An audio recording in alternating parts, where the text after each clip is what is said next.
So, you know how in golf, everyone kind of plays the same way? Like, you've got your driver, your irons, maybe you work on your swing a little bit here and there. Pretty standard stuff, right? Well, there was this one guy who looked at all of that and basically said, yeah, I'm not doing any of that. And you know what? He completely changed the game. I'm talking about Bryson DeChambeau. Now, if you've seen Bryson recently, you're probably thinking of this absolute unit of a human being crushing 400-yard drives like it's nothing.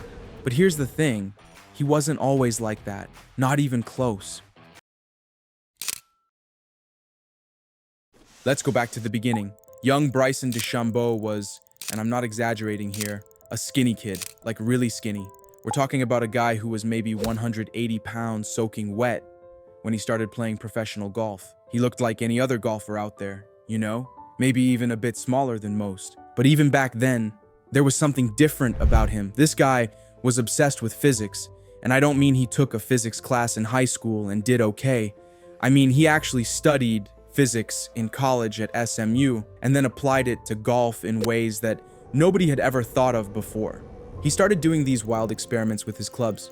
All of his irons, same length, every single one of them. Now, if you know anything about golf, you know that's weird. Like, really weird. Irons are supposed to get progressively longer as you go up in club number. That's just how it's done. That's how it's always been done.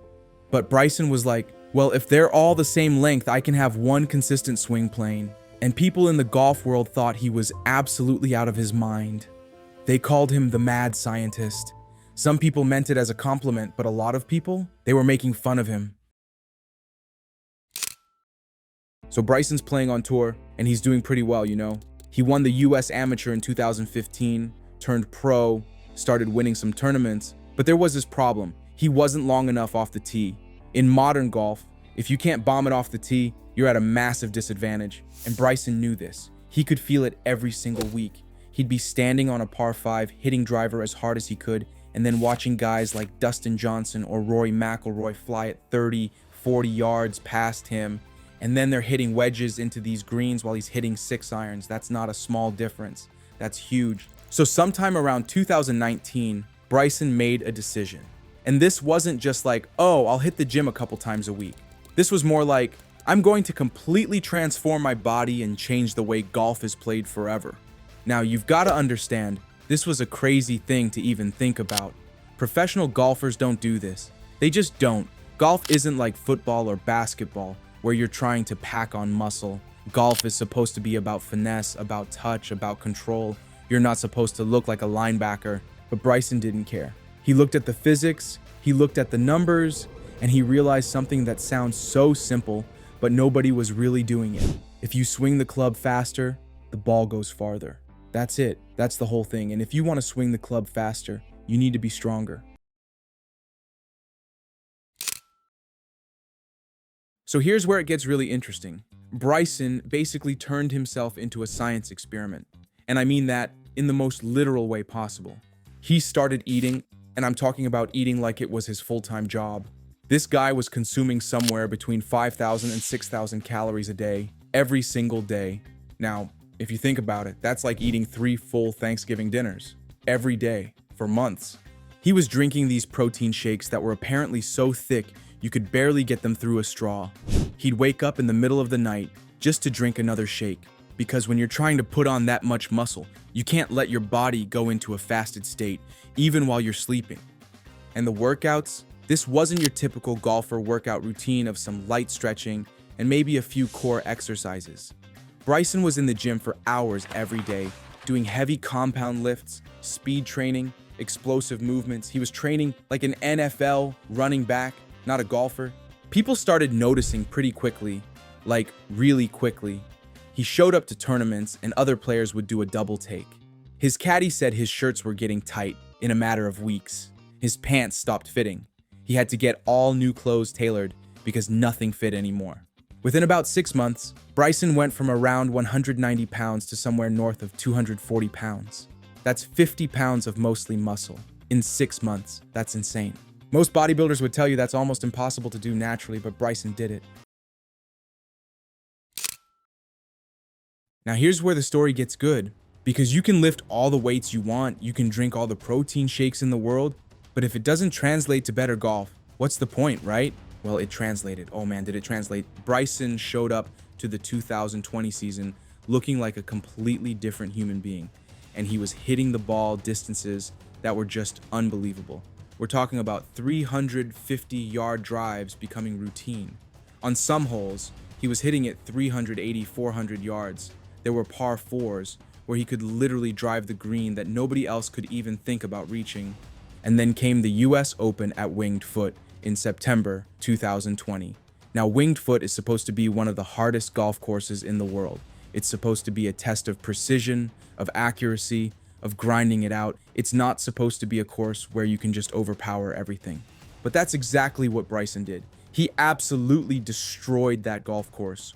While everyone else was hitting irons off tees and playing conservatively, Bryson was taking out driver and just smashing it as far as he could. And you know what? It worked. He won by 6 shots. 6 shots at a US Open. That's not supposed to happen. US Opens are supposed to be close, supposed to be nail biters. But Bryson made it look easy, like really easy. He was the only player in the entire field to finish under par for the tournament.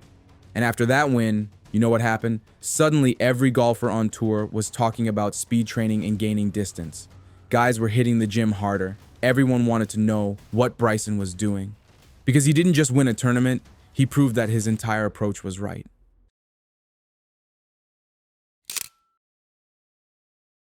So the real question is, did Bryson actually change golf? And I think the answer is absolutely yes.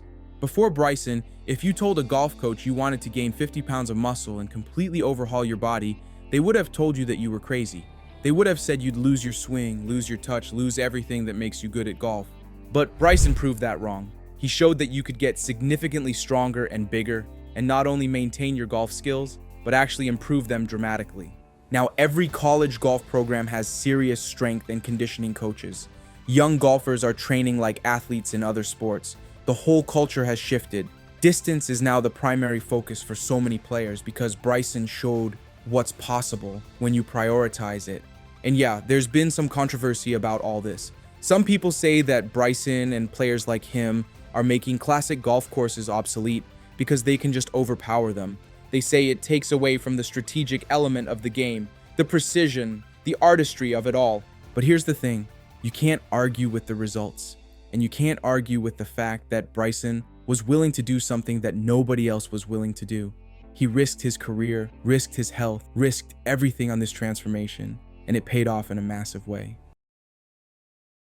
I'm Bryson DeChambeau, and I am the golfing scientist. Now, Bryson's story doesn't end with the US Open win. If anything, that was just the beginning of this new chapter. He's continued to push boundaries in ways that are honestly pretty fascinating. He's been working with Kyle Berkshire, who's literally the world long drive champion. These guys are trying to push Bryson's ball speed even higher. We're talking about trying to reach swing speeds that have never been seen on a golf course before. And in 2024, he won another US Open at Pinehurst.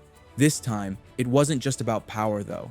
It was about showing that he could still win when things got tough, when the pressure was on, when every shot mattered. That win proved that Bryson isn't just a one-trick pony. He's a complete player who just happens to also hit the ball farther than almost anyone else.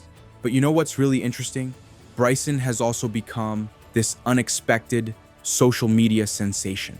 His YouTube channel has blown up where he's doing all these challenges, playing with everyday golfers, and showing a personality that a lot of people didn't see when he was just the serious scientist guy on tour.